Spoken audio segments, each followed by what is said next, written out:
Being president of the United States is seen as the most powerful job on the planet, but it's also one of the most dangerous. Seriously, from just bizarre accidents to spooky coincidences, and of course, assassination. The way these leaders met their end has often been just as dramatic as their lives. So let's get into it. The answer? Well, it connects some of the absolute strangest and most tragic deaths of U.S. presidents. And believe me, these aren't just little historical footnotes. They're incredible stories that tell you so much about the times these men actually lived and died in. Okay, so first up, we're diving into some of the most bizarre exits in presidential history. These are the stories where fate, and sometimes just really, really bad luck, played the main role. Let's kick things off with the first president himself, George Washington. So he gets this awful throat infection after riding his horse around in the snow. Today, we'd probably call it epiglottitis, totally treatable. But back then, the cure was bloodletting. His doctors drained him of about 80 ounces of blood. That's over 40% of his body's total supply. They literally drained the life right out of him. And even as he was succumbing to both the infection and this, let's call it, treatment, Washington was incredibly stoic. These were his final words, just a calm acceptance of his fate, even while he was going through what we would now consider absolute medical torture. Now, this next one, this is one of the most unbelievable coincidences in all of American history. You have John Adams and Thomas Jefferson. They started out as partners in revolution, became these bitter political rivals, and then, in their old age, they made up and became pen pals. Their final chapter is something straight out of a Hollywood movie. So on his deathbed, Thomas Jefferson, the guy who literally wrote the Declaration of Independence, is fading fast. But it seems like he was just determined to make it to one specific date. He kept asking this question over and over, just holding on long enough to see the dawn of the 50th anniversary of his greatest achievement. He passed away that afternoon. And here's the kicker, the tragic irony. Hundreds of miles away in Massachusetts, John Adams died just a few hours later. His very last words were a nod to his old friend and rival. But he had no idea that Jefferson had already passed away. Two founding fathers gone on the nation's 50th birthday. You just can't make this stuff up.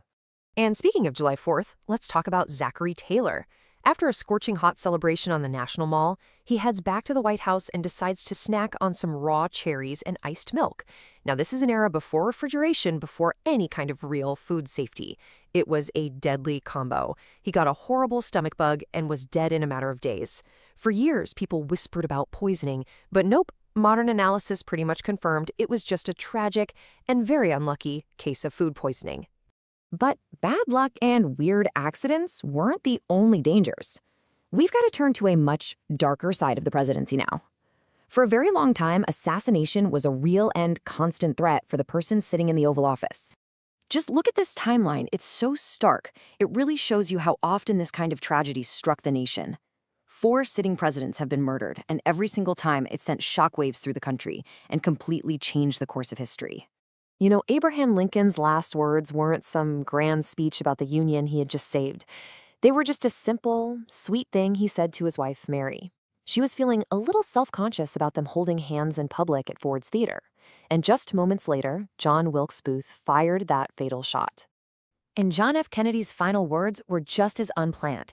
As they were riding through Dallas, the First Lady of Texas, Nellie Connolly, turned to him and said, "Mr. President, you can't say Dallas doesn't love you." He just smiled and replied, "No, you certainly can't." Seconds later, the shots were fired. But assassination wasn't the only man-made threat to a president's life. As we already saw with George Washington, sometimes the biggest danger came from the very people who were trying to save you. This right here is one of the most tragic stories of medical malpractice, maybe ever. When James Garfield was shot back in 1881, the wound itself actually wasn't fatal. He absolutely should have survived. What happened next was just a complete medical disaster. For 80 agonizing days, a dozen different doctors were poking and prodding inside his wound with dirty fingers and unsterilized tools. They were desperate to find this bullet that wasn't even a threat to begin with. All they did was introduce a massive infection that his body couldn't fight off, turning a survivable injury into a slow, painful death.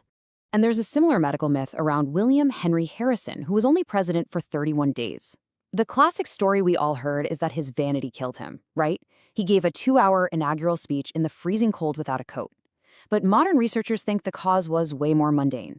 The White House's water supply was contaminated with sewage, and it likely gave him a deadly case of typhoid fever.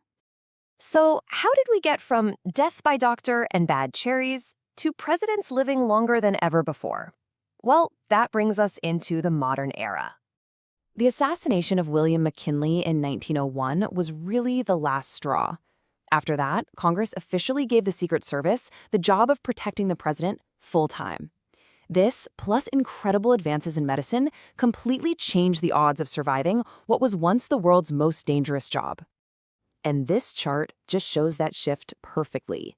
You can see this huge jump in the average lifespan of presidents from about 70 years in the early days of the country all the way up to 78 in the 20th century. And that trend is still going up today. So in total, 8 presidents have died while in office. And when you break it down, the causes are split right down the middle. Exactly half were assassinated and the other half died from natural causes, like an illness or stroke or heart attack. And right here, you can see the incredible range of it all. You have JFK, cut down in his prime at just 46 years old. And then, on the complete other end of the spectrum, you have Jimmy Carter, who lived to be 100. It's just a testament to how much things have changed. And the way George H.W. Bush passed away really reflects this new era. His last words weren't spoken on a battlefield or in a crowded theater. They were spoken quietly over the phone to his son, George W. Bush. Just a simple, peaceful, and really poignant end. Think about it. From medical malpractice leading to better surgical standards, to assassinations creating the modern Secret Service, the deaths of these presidents have had a profound impact on the nation. It really makes you wonder, as medicine and security keep getting better, how is the story of the presidency and its final chapters going to change